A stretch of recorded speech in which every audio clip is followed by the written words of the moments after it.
अस्सलामुअलैकुम 12th class के students and 11th class के स्टूडेंट्स सभी लोग जो है सबका एक कंपलसरी क्वेश्चन हम यहाँ पे पढ़ाने जा रहे हैं। पेपर में सवाल नंबर 4 ग्रामर का जो सेक्शन है उसमें असनाफ़ सुखन पूछे जा सकते हैं। असनाफ़ सुखन में सबसे पहले हम पढ़ने जा रहे हैं गज़ल। बच्चों, गज़ल किसे कहते हैं? देखिए, हमने आपको बताया है, माहिरीन ने लफ्ज़ गज़ल के मुतअद्दिद मानी बतलाए हैं, यानी कई मानी गज़ल के होते हैं। गज़ल औरत को भी कहते हैं और औरत से राज व नियाज़ की बात करना भी गज़ल कहलाता है।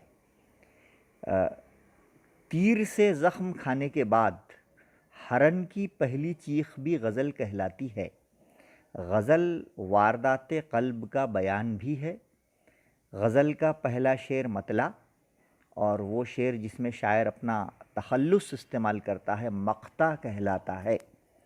गज़ल का सबसे उम्दा शेर बैतुल गज़ल यानी गज़ल का घर कहलाता है। गज़ल का मैदान बहुत वसी है, इसमें वारदात इश्क़ की दास्तान भी बयान की जाती है। ये एक मशहूर जो है सिनफ़ सुखन है गज़ल, जिस पर हर शायर तबाज़माई करता है। दूसरी किस्म असनाफ़ सुखन की है मसनूई। किसी तवील क़िस्सा या दास्तान को नज़्म करना मसनूई कहलाता है।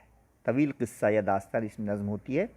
मसनूई में हर शेर का काफ़िया अलग होता है। इसकी ख़ास बात यह है कि इसमें हर शेर का काफ़िया अलग होता है और अशार की तादाद पर कोई पाबंदी या क़ैद नहीं होती है। इसमें मंज़र कशी और किरदार निगारी को महारत से पेश किया जाता है। ओके, जैसे मसनूई सहरुल बयां वगैरह। उसके बाद रुबाई जो है, हमने आपको जैसे बताए हैं कि रुबाई लफ्ज़ अरबा, अरबी लफ्ज़ अरबा के मानी 4 के होते हैं, इसलिए रुबाई में 4 अशार होते हैं। मौजू की कोई क़ैद रुबाई में नहीं होती है। रुबाई का पहला, दूसरा और चौथा मिसरा हम काफ़िया होता है। चारों मिसरे हम वज़न होते हैं। रुबाई को दो बीती या तराना भी कहते हैं। रुबाई का वज़न ला हौला वला कुव्वता इल्ला बिल्लाह होता है। ओके, चलिए चौथा देखते हैं असनाफ़ सुखन में कसीदा। कसीदा लफ्ज़ कसद से बना है। कसद के माना इरादा करना होते हैं। कसद के माना इरादा करना होते हैं और कसीदे के मानी गाढ़े मग़ज़ यानी पेस्ट के भी होते हैं, है ना। यानी खूब सारा उसको घोट घोट के जो है, इसमें शायर किसी बड़ी हस्ती की शान में उसकी औकात से ज़्यादा बढ़ चढ़ कर शेर लिखता है और मुबालगे का इस्तेमाल करता है, जिसका मकसद, शायर का मकसद इनाम व इकराम हासिल करना होता है ना। तो खूब बढ़ा चढ़ा कर जो है पेश करता है। उसका मकसद इनाम व इकराम होता है। पहले दरबारों में बड़े बड़े बादशाहों के कसीदे लिखे जाते थे। कसीदे की 2 किस्में होती हैं, तमहीदिया और बहारिया। ओके, उसके बाद है मरसिया।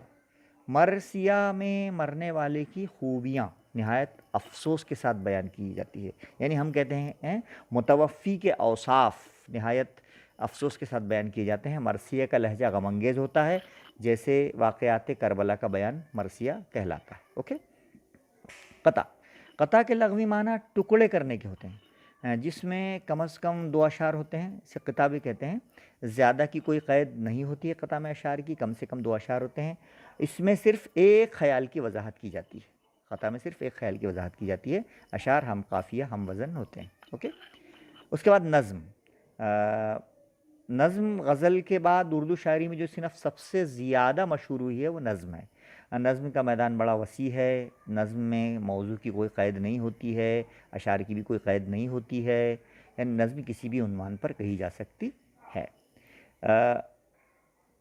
इस तरह से हमने यहाँ पर देखा कि गज़ल, मसनूई, रुबाई, कसीदा, मरसिया, क़ता, नज़्म और हमद हमने आपको बताए हैं, है ना।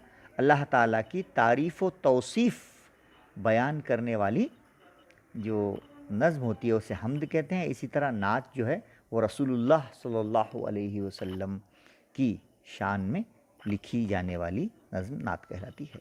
ओके, तो बच्चों ये आप इसको बहुत अच्छे से याद कर लीजिए ताकि आप इसको बहुत अच्छे से सवाल नंबर 4 असनाफ़ सुखन में लिख सकें। ओके, अल्लाह हाफ़िज़।